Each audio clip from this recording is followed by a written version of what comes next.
Hey, everybody. Welcome to episode number 179 of the Debt Free Dad podcast. We're diving into the fascinating world of human cognition and exploring a concept that profoundly influences our decision-making processes called anchoring bias.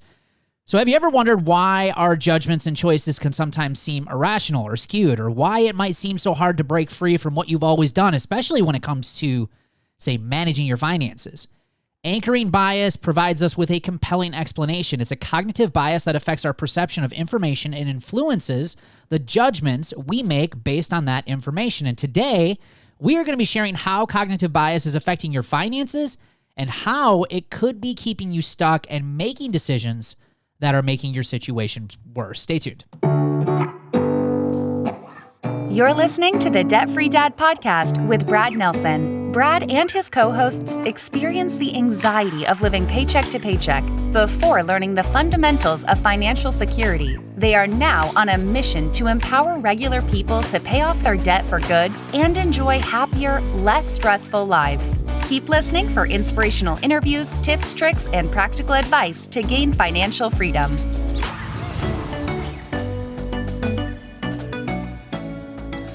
Hey, how's everyone doing today? You can find us on Facebook, TikTok, YouTube, and Instagram. Just search Brad Nelson or Debt Free Dad. And as always, welcome to today's show. And remember to get all the resources, show notes, and links for today's show. You can head over to balancesense.com/179. That's BALANCEDCENTS.com/179.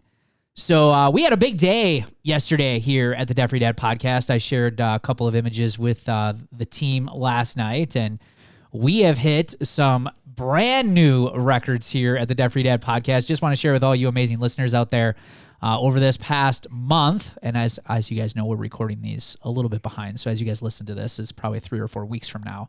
So by that time, these numbers are going to be crushed, right?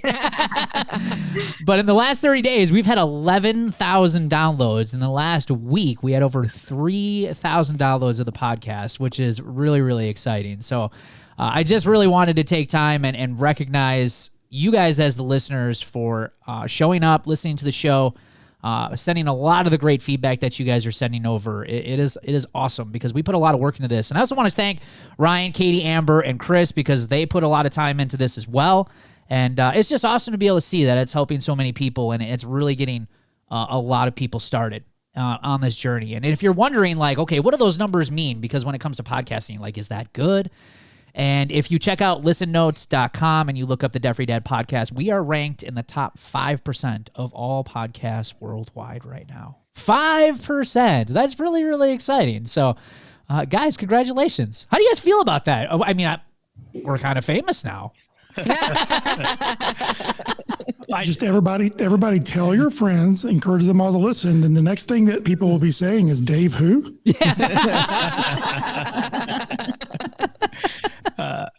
It is funny because I remember a few years ago us, Brad and Amber and I just getting Brad really kind of bringing us together. It's like, hey, do you want to do a podcast? And we're like, sure, we can try that. Like, we had no idea what we were doing. It was like, let's so give awkward. Yeah, exactly. Like the first few episodes was just like deer in the headlights. I'm like, I don't even know this guy, Ryan. Right. But it's just awesome. It's awesome. To me, it kind of just goes hand in hand with what we talk about and just get going, just get started. Yeah. You'll figure it out as you go. And I mean, that's been our experience. I mean, if you go back and listen to our first ones to now, they're profoundly better, I think. Oh yeah.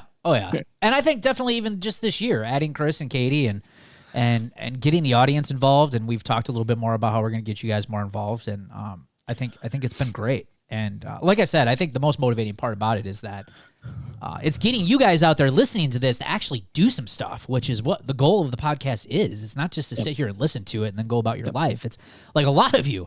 Some of you are doing some pretty amazing things. I especially want to give a huge shout out to Kyle, who's been, I'm not going to mention last names because I don't know if they want their name out there, but I know he's posted a little bit in the Life Without Payments group, but this dude he sold his Harley to help him get out of debt. Now he's working on the fishing boat, and he sent me a message, or I think he posted in the Facebook group, and he's like, You don't need a super expensive boat to catch the same fish in a cheaper boat. Nope. I had my grandfather's boat that he bought used. Yeah, exactly. And I just think it's cool to see how his mindset is shifted. And he's saying less financial stress in my life is way more important than all this other stuff. Mm-hmm. And he's got a family, and man, it's just awesome to see what these changes are going to do, not only for them right now, but also moving forward in their future. It's going to change their life, and to have this podcast be a part of that story, I think it's just a lot of fun. So thank you guys. Yeah, appreciate you guys out there. We love you guys, and keep sending those messages because it really keeps us going. So we appreciate you guys. So today we're talking all about anchoring bias, and I've read an article about this. I've heard about this, and after I read the article, I was like, this really does make a lot of sense with a lot of things that we deal with when it comes to coaching and getting people to change their financial mindset is getting over this anchor or this bias that we have. And let's talk about what it is. So here's the definition from decisionlab.com. And then I just want to quickly just read through a quick article about this on CNBC. It says, anchoring bias is a cognitive bias that causes us to rely too heavily on the first piece of information we are given about a topic. When we are setting plans or making estimates about something, we interpret newer information from the reference point of our anchor instead of seeing it objectively. This can skew our judgment, and it prevents us from updating our plans or predictions as much as we should. All right. Now, if you're like, what? All right, we're going to kind of break this down as we go throughout this show and talk about how anchoring bias is affecting some other areas. I just want to read through a little bit of this article. If you're watching on YouTube and my face just got really bright, it's because the screen is white now. So I'm sorry about that. But it says this article is written by, just make sure we give credit, Greg. Oh boy. I Kiersey. We're just going to go with that. Sorry, Greg. Sorry, I ruined your name. It says 4 ways anchoring bias can hurt you financially. It says humans use mental shortcuts in everyday life to help process information and make speedy decisions, but they can lead to bad choices when it comes to personal finance. Some of those poor outcomes are the result of anchoring bias, which can undermine a consumer's rational thinking. This cognitive bias causes the brain to overly rely on initial impressions or numbers to shape subsequent thoughts and judgments. In other words, that early information anchors your future choices. It's the idea that you get a number stuck in your head subconsciously, says Jennifer, associate professor of finance at Seton Hall University, who has studied anchoring bias in investing, and it influences future decision-making. Humans are more likely to default to those mental shortcuts known as heuristics in psychology jargon when confronted by complex subjects such as finance, when consumers may feel overwhelmed by information. You have to be aware this bias exists or you will fall prey to it daily, says Bradley Klontz, a certified financial planner based in Boulder, Colorado, and the founder of Financial Psychology Institute. And then they go through and list out a couple of things that anchor bias is, and that's what we're going to do on this show and give you guys some examples of how it could be affecting you in your life. And the first one really kind of comes down to just, your overall financial mindset. So, for instance, how you were raised.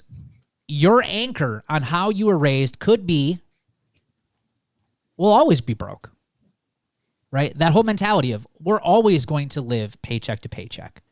So if you grew up in a household that constantly struggled with money, maybe you heard your parents getting collection calls or you've seen them struggle, that has become your anchor of how, or your mentality or mindset of how money is handled, right?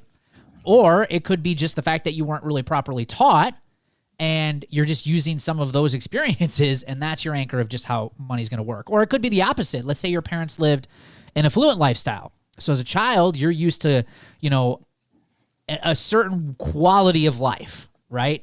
And how life was with your parents in their house. And guys, we could probably talk, Ryan, you probably talk a little bit more. Chris, I'm sure you could talk about this too, because you got older kids as well.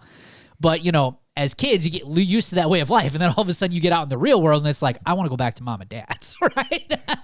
Because you get used to it. So, but for an affluent family, if you were used to growing up that way, your anchor is that lifestyle. All of a sudden when you get out into the real world, it's like that anchor gets challenged and you think like, well, I should have all this stuff. And that mentality could cause you to go into a lot of debt to keep up with that type of affluent lifestyle that you're used to living, right? Or some other ones could be like this mindset of you're always going to have a car payment or you're always going to have a credit card, right? So how you were raised, I think that's a big one. What do you guys think? Well, I just experienced this today with when talking to somebody, older gentleman. He made 2 comments today that basically are exactly what you're talking about here, which is, I am not very smart. And he always talks about how he's got a 7th, 8th grade education and that's it. I'm not very smart and I've always been poor. And both of those were reasons why he's never going to be able to do anything different than what he does, why he's never going to have money, why he's never going to be able to go on the vacation that he wants to go on. Because in his mind, I'm not very smart, and because I'm not very smart, I have no way of increasing my wealth, increasing my income. I've always been poor, and I'm always going to be poor. So I saw that just today. Did you challenge him on that? Well, there's an old saying, you can't teach an old dog new tricks. And I think in this situation, I tried to challenge him, but he kept coming back with the glass is half empty every time. I can't. There's another one that drives me nuts. Yeah. You get so ingrained in your mind that you can't do something. Yeah. I'm not going to be a professional football player at my age. I mean, I can't do that. But there's nothing that says I can't go off and start another business, or I can't go off and build wealth. There's a long list of things that if you set your mind to it, you can do. But yeah, Brad, I challenged him, but he just doesn't believe because of the way he was raised. Yeah, and I can imagine how that's tough for an older person. I mean, if you think about it, say he's tried to overcome that mindset and that mentality over and over again, but he's constantly failed. Well, those failures are just, again, just a reassurance of that mindset of he's always going to be those things. Whereas opposed to if you talk to someone's younger who doesn't have as many failures, they're more optimistic, right? Because they haven't had those types of setbacks in their life. So it's hard. You're right. And we deal with this in Roots. We'll have people who come through and they say, Brad, I'm in my 60s. I mean, we have Roots members who are in their 70s now, which I think is awesome. Because look at these people. They're in their later years. They're still wanting to work and change and do better. That's incredible, right? But one of the questions I get is it too late for me? They're stuck in that mindset. So for older people to overcome that, I think that's a huge win for them. But I think, optimism, especially as you get older, if you have had constant failures, especially with a certain topic or thing that you're working on, I'm sure that's hard to deal with. For sure. And by the way, he's listening, not right this moment, but he's begun listening to this podcast. So I'm sure I'll hear from him here in a few weeks once this airs. Wow, maybe we'll change his mindset. Maybe. What's his, are you going to share, what's his name? Do you know his name? I do know his name. We'll just say the initials are Mitchell. Mitchell. All right, Mitchell. Mitchell, you keep listening to the show, all right? We'll get you going. Super nice guy, and he's one of those people where I keep trying to work on him. Yeah. And I think the more he hears, maybe we can crack a little bit, put a little bit of a crack in that armor and get through this anchoring bias that he has. Yeah. Yeah, I love that. I've heard the phrase, whether you think you can or you think you can't, you're right. Whatever you're thinking is how you're going to act or how things are going to turn out for you, because it's all about that mindset. Yeah.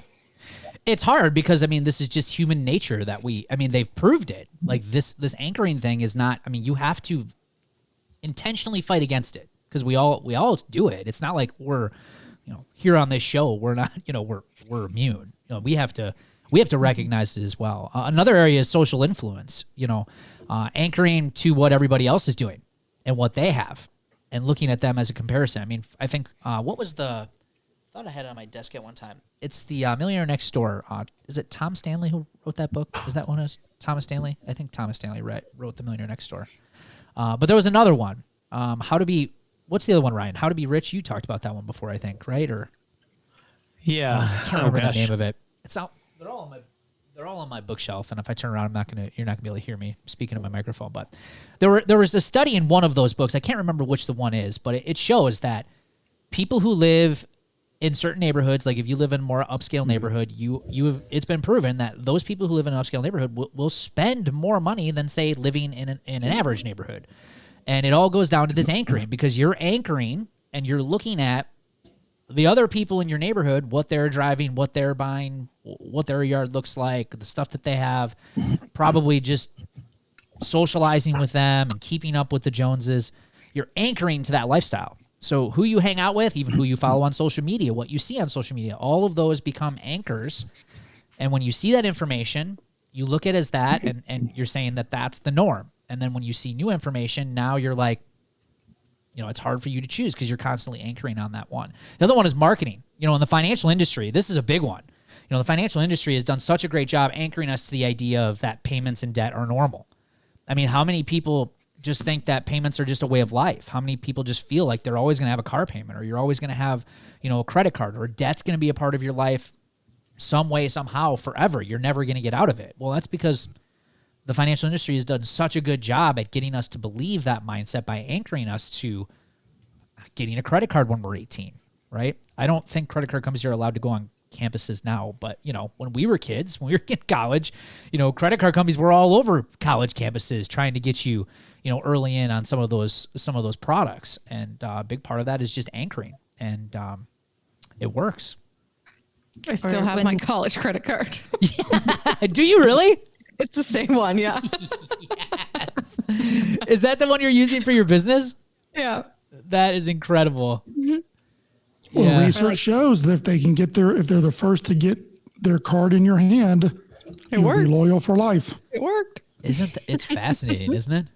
Mm-hmm. I still have that card too, but it's a closed account. I'm just still paying on it because that was the deal. Like, okay, we'll drop your interest down to 0.99%, but you can't use the card anymore. I'm like, all right, let's just get this paid off then. That sounds like a deal. Yeah. Do you guys, it's just like the cash back offers, like, oh, you can get 1.5% back. It's like, but I'm paying 16% in interest if I don't pay it off every month. So did you keep it as, like, I was looking for mine. I used to have it. It used to be in my I think I actually do here somewhere. Yeah, here it is. Look. There's my one right there. Little tiny piece. I still kept it. Yeah, if you're watching on YouTube, I'm hanging. Oh yeah, there's my little Visa all cut up, and that's my little trophy of paying off that credit card. I also have all my other receipts here. I just found these going through all this paperwork. I got my last credit card statement here. I've got a note from my grandmother for a $5,000 loan. Like, this is like serious work that I went through to pay all this stuff off. And now it's a trophy, right? Oh, that's funny. But you say like marketing does it, but it's even, you even look at like the music scene as well, right? How many songs by famous people are about, so like those people too. And not that they're trying to keep you in debt, but it helps anchor. I mean, you might listen to some of your favorite artists and they've got a great song about, like Destiny's Child, I think it is, like Bills, Bills, Bills. And I mean, it just helps reinforce, like, it's like, we're all living this lifestyle. We're all in this together. You listen to Destiny's Child? Well, I did in the day. Who doesn't? Come on. If you like it, got to put a ring on it. Wait, isn't that just Beyonce? That was just Beyonce. I don't think that was. I don't think that was Destiny's Child. I have no idea. And the fact that Brad knew that is even worse. Yeah, I didn't. Come even on, know that. come on. We've all done that dance. Everyone knows how to do that one. I still feel like we need to come up with a dance to our new songs that we have on the podcast here. I think that would be good. I think we should have a little. We should have a competition each week. Someone gets to do their new dance, and then the listeners can vote who's the best. Let's throw it out as a TikTok challenge, like the Debt-Free Dad dance. Next area is purchasing decisions. This is probably one that I want to focus on the most. I mean, obviously, the other three are super important, and that we just talked about, which is, how you're raised, social influence, and marketing. But, purchasing decisions, going through your daily life. So I'm going to pick on Kohl's department stores because I think they're the most notorious for this as an example. So what Kohl's will do is they price a product at a higher price, all right? And then they put it on sale to make it look like it's a deal. But the reality is you are purchasing at the price that they really want to sell it for. It really, at the end of the day, in most cases, isn't a deal. They're just making you think like you're getting a deal because you're anchoring to that original price of whatever it is, and then they're showing you the sale price. So let's say, for instance, you see a shirt that's originally $79 and they're offering it at 40% off. The shirt still is almost $48, but because we anchor on the 79, it makes the 48 seem like it's a really good deal. But is it? Man, a $48 shirt. But then you get Kohl's Cash when you spend $50, and then you get $15 to come back the next week and buy more stuff. So. My mother-in-law plays that game every week. Got to use my Kohl's Cash. Got to use my Kohl's Cash. And when they circle at the bottom, like you spent this, but you saved this. Right. Like I saved $300 and some, but I only spent 87. So yeah, that Kohl's Cash can come at advantage if you're smart with it, though. If you're smart, if you only buy your $15 worth of Kohl's Cash. That's where they get you. Right. If you go back and you spend even more, that's where they get you. Right. So you can buy the left sock this week and then the right sock the next time. Yeah. Pretty much. Right. Pretty much. Another place that does this is like grocery stores. Like if they say buy 5 for $10, this gets me every time. Yes, you're anchoring on the deal and the cheaper price per item. But do you really need 5 of them? Right? No. That's the thing. Okay. I just had this with Dr. Pepper. But it kills me to leave it. Yes. Oh. Katie, you had an entire cart. Let's talk about this. So I have a problem. Hi, my name is Katie, and I'm a Dr. Pepper cherry addict. If they want to sponsor us, that would be great. But okay, so I've watched what I spend on groceries, especially these last 5 years that I've been getting out of debt. So it used to be a 6-pack of the 16.9 ounce bottles. I've already drank mine for the day. Otherwise it'd be sitting right here next to me on the desk. Are a 6-pack for like $2.49. It's what it used to be. Now it is over $4. It's almost $5 for a 6-pack. And they were at this local grocery store, 3 6-packs for $10. So of course I'm going to take every single one that they have on the shelves because it's only one row between the regular Dr. Pepper, the Diet Dr. Pepper, and the cream and soda. I only drink cherry, and it's like the hardest one to find. So yes, I will drink it all. I am going to stock up. I do need 8 6-packs of them. So 9. It was 9 6-packs because I needed the 3 for 10. So see, but in that case, you're gonna use them. I think it's okay, right? Because you'll use them. It's not like soda goes bad like that quickly. How many of those do you drink a day, by the way? You just drink one? Just one. There's never a day you could do 2. Okay, Mondays I might do 2. So there goes Pringles time. as one of our sponsors. Yeah, Pringles.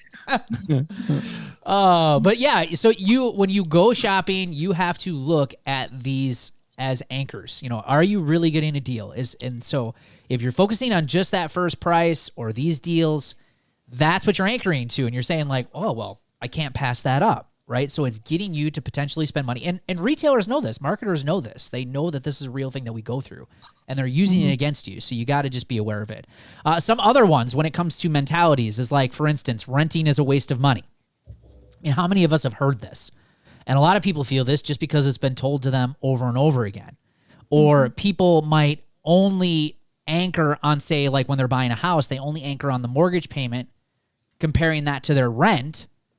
And they tend to forget about all of the extra responsibilities that come with buying a home, right? So they'll anchor on just that mortgage. And what do they'll say? They'll say, well, I'm paying $1,200 in rent. My mortgage is also going to be only maybe $1,200 or $1,300. It's only the same or maybe $100 more. It makes sense for me to buy a home. So they anchor on that, and they tend to forget about all of the other expenses and responsibilities that come with owning that home, which is all of the upkeep, which can run anywhere between 1% to 3% of the total value of the property on an annual basis. And this is probably where I see a lot of people getting caught up a lot. And if you heard the podcast episode that we did with Tara Meinholz, the realtor, and we talked about it on that podcast episode of, you know, when I work with people, people tend to get stressed out about the upkeep of the house, and that's what puts them more in debt than the actual house itself. The house isn't the problem. It's all of the other stuff that comes along with it that tends to add on a lot of the stress on the household finances. And if you want, as far as renting as a waste of money, we did a whole episode on this, episode number 60, quite a while ago, 2 years ago now. But great episode. If you're considering renting versus buying, we go through all of that kind of stuff and kind of bust that myth of renting is always a waste of money. I just have to add that my landlord, I was already going to be saving money on rent as it was from my last place, but my landlord offered me an extra $50 a month off if I did the shoveling during the winter and the mowing of the grass during the summer. And I'm like, nope, $50 well spent. You can keep that. You can pay somebody else. I am not going to do it because I just don't want those extra responsibilities. And I don't want to go outside, especially in the cold. All day.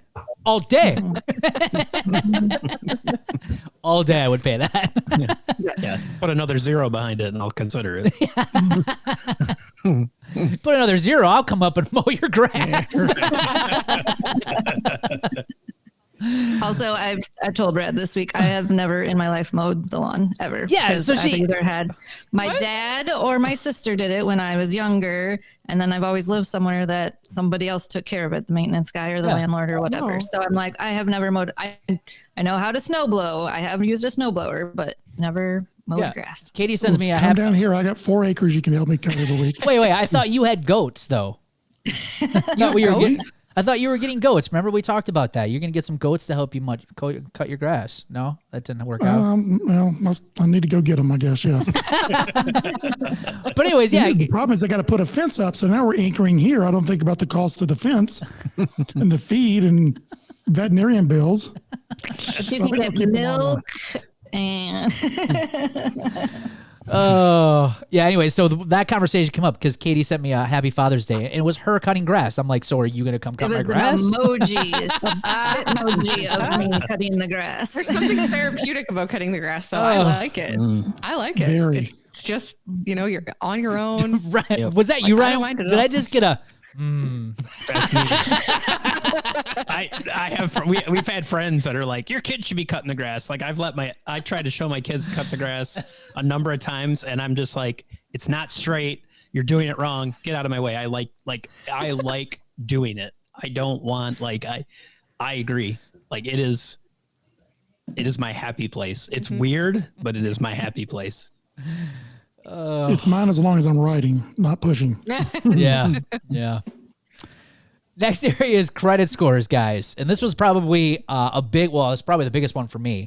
Because this was at least, and Ryan, you I don't know, you share too. We grew up in the same house. But this is the number one financial lesson I can remember from my parents, especially my mother, talking to us about you got to have a good credit score, right? It was just the number one thing that I always remember her saying all the time.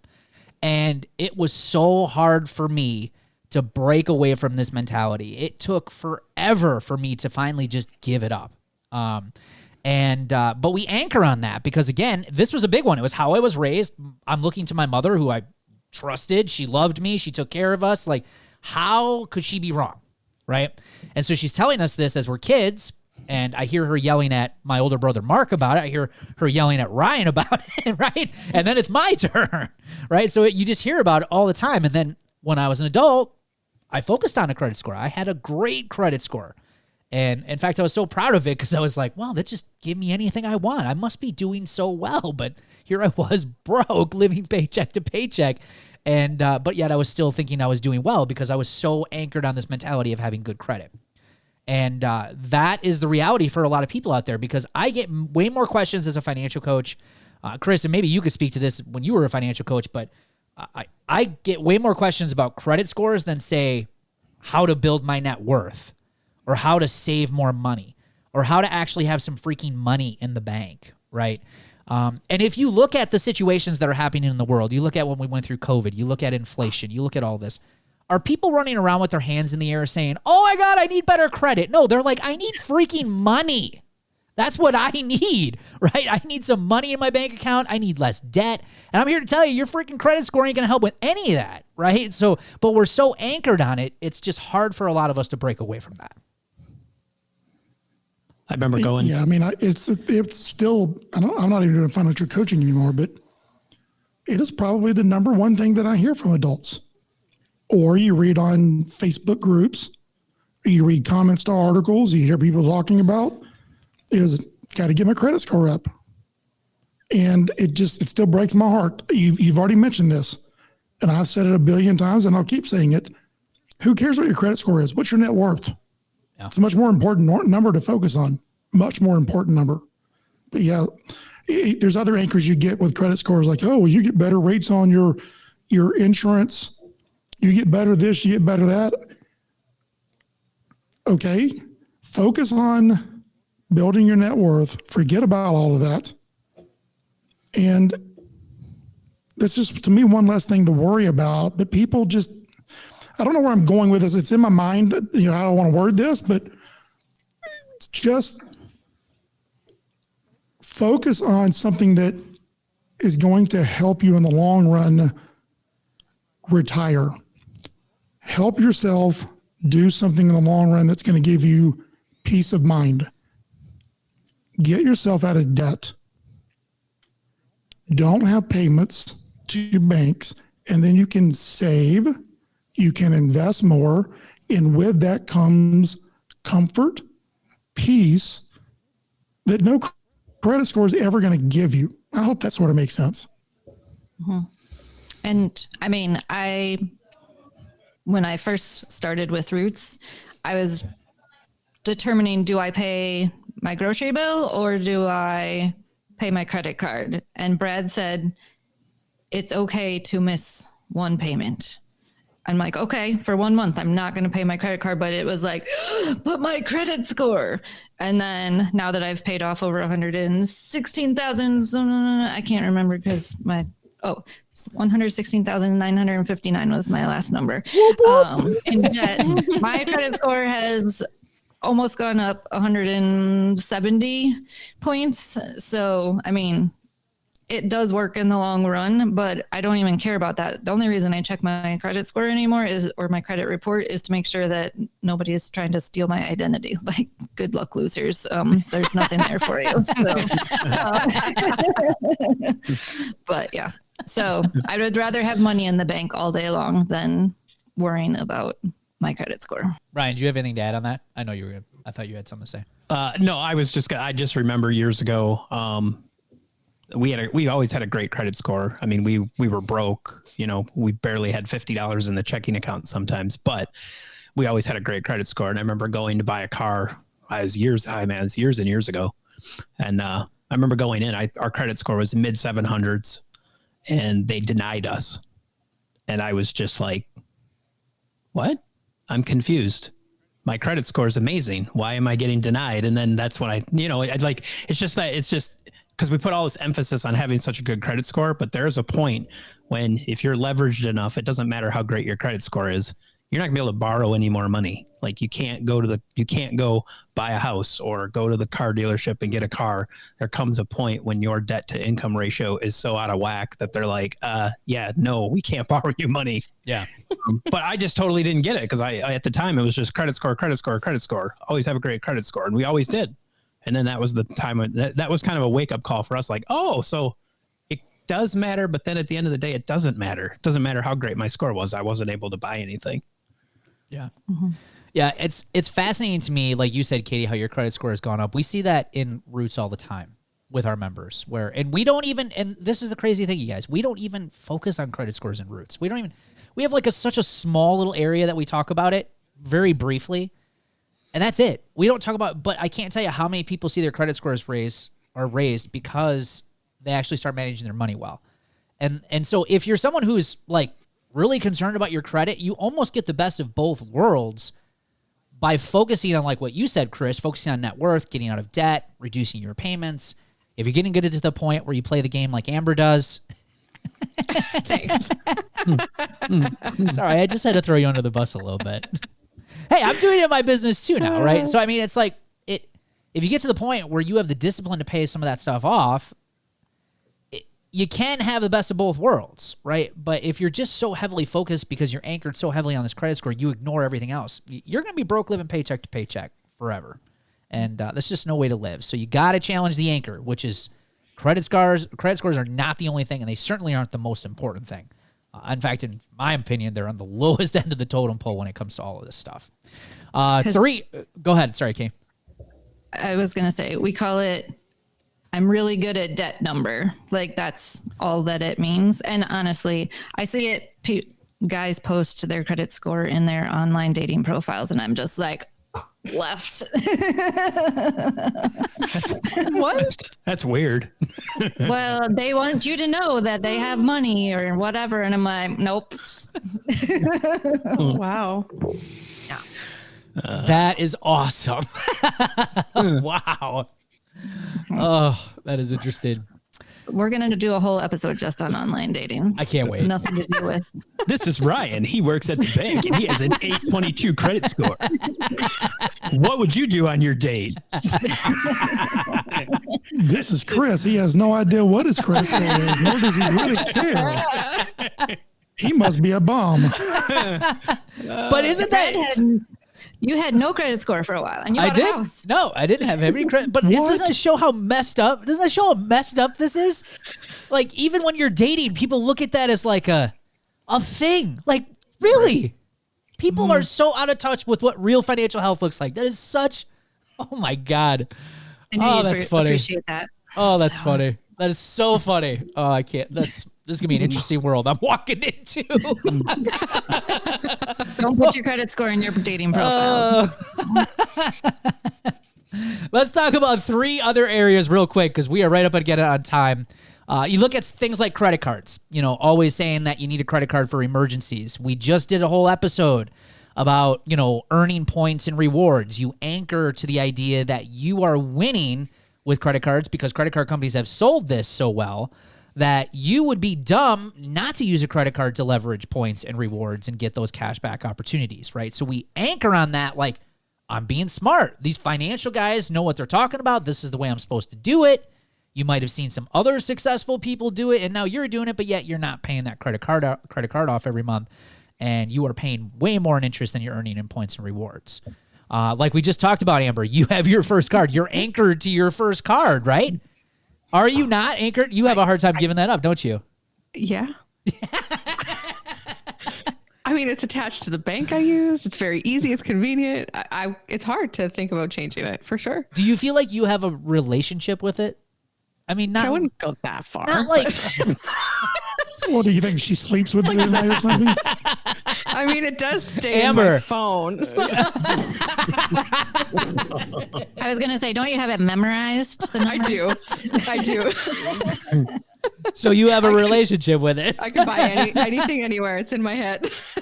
No, but I think it is real. Like I've heard, I mean, people have gotten to tears cutting up some of their first credit cards. It's like that. It's a deep relationship that you have with some of those. So that's interesting.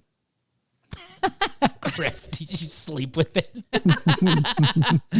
Let's talk about vehicles, which we've talked about plenty of times on the show, which by the way, we need to do a whole new episode on this. It's been 3 years since I think we talked about used and new vehicles, and I think it'd be a good debate. Be a good debate for all 5 of us. We've been talking about vehicles on TikTok, and man, those videos just go crazy. It's amazing how stupid crazy we are about these things. It's so funny. People's comments, it is unbelievable. But if you look at vehicles, like new cars, say, are more reliable than used cars. So you might always be constantly buying a new car because you're anchored on this idea that a used car isn't reliable, it's not safe, you're always going to have to fix it up. Or, kind of like the Kohl's example we gave you, a salesman, when you go on the lot to look at vehicles, a salesman who knows about anchor bias may show you the expensive cars first. But then they go and show you the cheaper cars, and you think you're getting a better deal because those first cars that had the more expensive price are your anchor, and you're looking at the cheaper price, you're saying, oh, this is a heck of a deal. And you don't really do your homework on those vehicles to find out if it is, and you tend to find out that maybe you overpaid, right? Because you were so anchored on that first price. So you got to be careful with some of these things. Again, marketers, salespeople, they know how to use these tricks against you to get you to spend more money, but still thinking that you're getting a good deal. And then last but not least, guys, is college. You know, for a long time, people thought that going to college got you a great job. Meanwhile, a lot of people just tended to ignore the enormous cost of their college and how much it was going to cost in its entirety once they graduated. They ignored the fact of how much money they were going to make once they actually graduated and what the job placement was going to be. And if their even degree was marketable, you know, you look at some of these crazy degrees out there and then people are getting out and they're, you know, working at McDonald's. And it's like, well, there's no marketability for some of those degrees. Now, I think in a lot of ways, this mentality is completely shifting. And I'll be interested to see what college looks like in 10 or 15, 20 years, honestly. That might be a good conversation for another podcast, honestly. But that's an anchoring bias, though, that we've had for many years, that if you don't go to college, you ain't going to get a good job. And that's just, we're finding out that that's just not true, right? I seen something I think it was this week. I think it was Kellogg's was announced that they are going to do away with requiring college degrees for jobs that don't require the degree, so like, because I mean, colleges did this, but also, I mean, workforces followed. And I mean, I remember when our dad left his job, and I remember the person that job required a college degree when he left it, even though he never had a college degree. So I think that's cool that some companies are starting to say, hey, we're not going to no longer require a degree for this role if it really doesn't require it. Yeah, for sure. And I think you'll start to see more and more of that, especially as some of these companies start speaking out about it, and how college plays a role in some of the, I mean, obviously I get education is important obviously, Chris, you're very educated. You have your doctorate. I mean, this would be a good conversation for you and what you think about all this. Probably the most, you're the most educated person on this show. Okay, I got more degrees. I mean, does that make me more educated or more intelligent? I don't think so. Yeah. But I will throw in one thing, and I've seen this with high school students, is the anchor mentality that I've got to go to a good school. Right. Not just go to college to get a good job, but I've got to go to a good school. Real quick, I had a girl who told me that if she didn't get into Northwestern or Duke, that her life was ruined. Why? Because her parents had convinced her that as a female, if she didn't for some reason go to those two schools, she wasn't going to be successful. And she had already been in and out of the hospital 3 times that year worrying about her grades. Wow. That's intense. Yes. And what my guess is probably 90 plus or more % of employers probably never even ask to see it. They don't even care where you got your degree from. But I'm sure there are some fields that it matters, but the vast majority, I don't think. Like I want my brain surgeon to have an actual doctorate, but I don't care about most positions. Yeah. Yeah. When I did hiring in the sign business, and we were a very small company, but I mean, I looked at lots of resumes when we were hiring people. I'd never looked at the college stuff. I just didn't care. I want to see the experience, right? See what they did and what their cover letter looked like. And I never even asked questions about where they went to school. It just didn't matter to me. And it really didn't say how good of an employee they were going to be either. It was all the other stuff that went around with the hiring process. And so I think companies are getting to see this, but obviously I'm sure the companies and the schools are in, they're in together on some of that stuff, right? Because if, the schools want to stay in business because it is a business. But anyways, there you guys have it with anchoring bias. So make sure you're just checking this. Make sure you're looking at why am I thinking about the way that I do about my money? Why am I managing the money the way I am? And I guarantee you there's going to be some anchors in there on why you're still continuing to do the things that you do. And here at this podcast, we're trying to get you to see all this other information out there. And that's why some of you stay stuck, because you're so stuck in these anchors like, oh, that'll never be me. I could never do that. I could never pay off that much debt. You heard Katie's numbers today, $116,000 paid off in almost 5 years on a single income. You might say like, that'll never happen to me, because you're comparing it to your own situation. You're also comparing it to some broken lenses that you're looking at your finances through. But if you're willing to challenge that information, you're willing to challenge the status quo of how you manage your money, you can start making better progress. And we see that all the time. And just to add to that, I was making just over $13 an hour when I started Roots. So yeah, you can't say you have to be making a ton of money either. And I love that you shared that with me, because we had a TikToker that was really doing this, basically bashing one of our members who, Sonia, who's been on our podcast, paid off nearly $30,000 in less than a year, and said it was absolute BS. It's a scam. And so I went on attack. and I got Katie to share. How much were you making? Yeah. How much were you making per hour when you started? I was like, oh yes, this is going to be awesome. So good. All right, guys, we're going to take a quick break and we'll be back with some celebrations. So the Totally Awesome Debt Freedom Planner is helping so many people make consistent progress with their finances. Whether that be building emergency funds, paying down bills, budgeting, tracking paydays, saving up for larger purchases, goal planning, and planning for those irregular yearly expenses that always seem to catch you by surprise. Now, the Debt Freedom Planner will help you take the stress out of managing your money. And if the thought is running through your mind, hey, I just need to have a simple tool to get my finances together, this planner is perfect for you. Head over to therealdebtfreedad.com, click on the Debt Freedom Planner in the menu at the top of the page, and order your Debt Freedom Planner today. Let's talk about that, baby. Let's talk about your money. Let's talk about all the good things, all the bad things that may be. Let's talk about that. Let's talk about that. And that sound means it's time for the celebrations of the show. First, we have Jennifer Orleman. I brought my coffee to work all week. Didn't stop to buy one. And money saved was $15. Doesn't sound like much, but it sure adds up. That adds up a lot. Yeah. It adds up a lot. I mean, what is that? 15 times 52, that's $780 a year. No, that's not even. $15. Oh, yeah, $15 a week. Is that what she said? Yeah. Yeah, $15 a week. $780 a year. It's good savings to me. Mm-hmm. And you drink it at home, it's a fraction of the price. Maybe treat yourself once in a while. It's a great win, Jennifer. Great job. Kelly Tyson became eligible to receive rewards from my credit union, which, by the way, this is amazing, to open an account with 6.17% interest. So my ER fund will really start growing, which is awesome. I don't know how long that's going to stay there, but hey, if you got cash and you can put money in savings, man, savings is getting some good rates right now. So that's great. Good job. And Shayna Skinner, yesterday was a test. She has ADHD, and it was payday, which usually means impulsive spending on payday. But she was proud that she did not buy dinner out, that her and her hubby went grocery shopping together with a list and a meal plan. And so she went to everybody's favorite place to buy blue shirts, Target, and only grabbed what was on the list and did not get anything more. Yeah.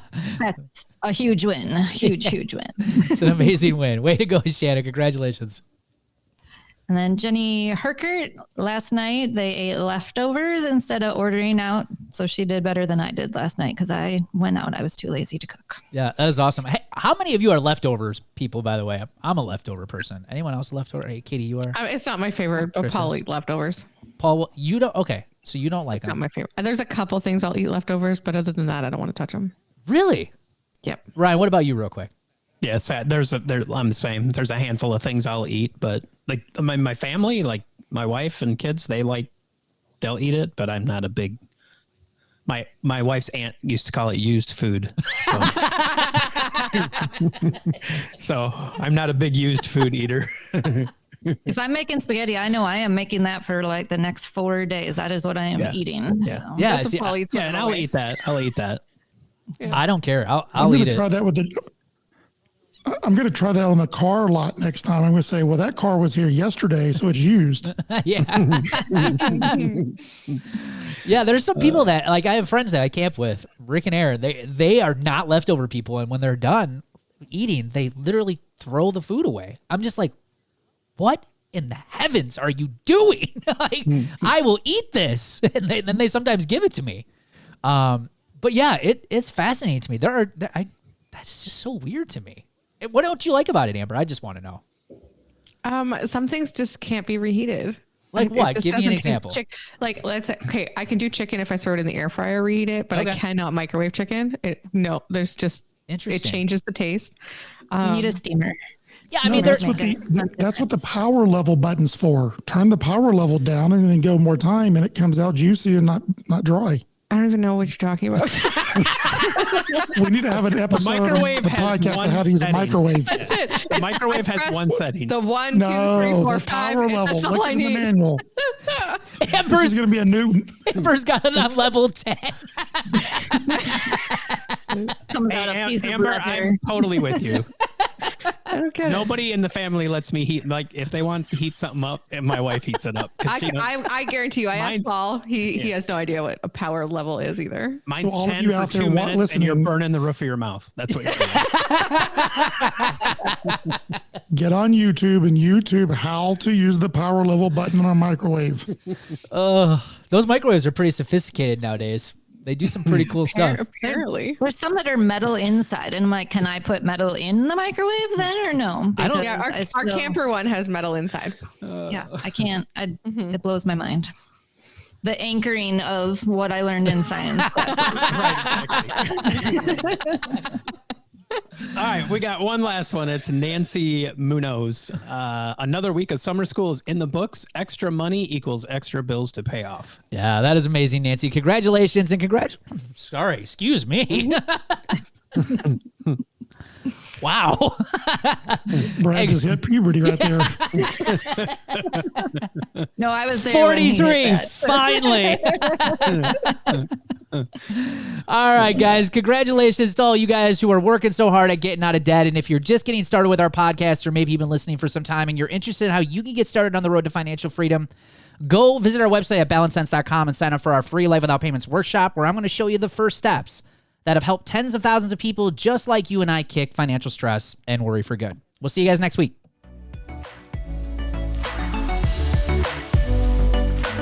Thanks for listening to the Debt Free Dad podcast. Connect with us on Facebook, TikTok, YouTube, and Instagram at Brad Nelson Debt Free Dad. If you found value in today's episode, please leave a rating and review. We so appreciate it. For resources, show notes, and links mentioned in today's show, visit balancedsense.com.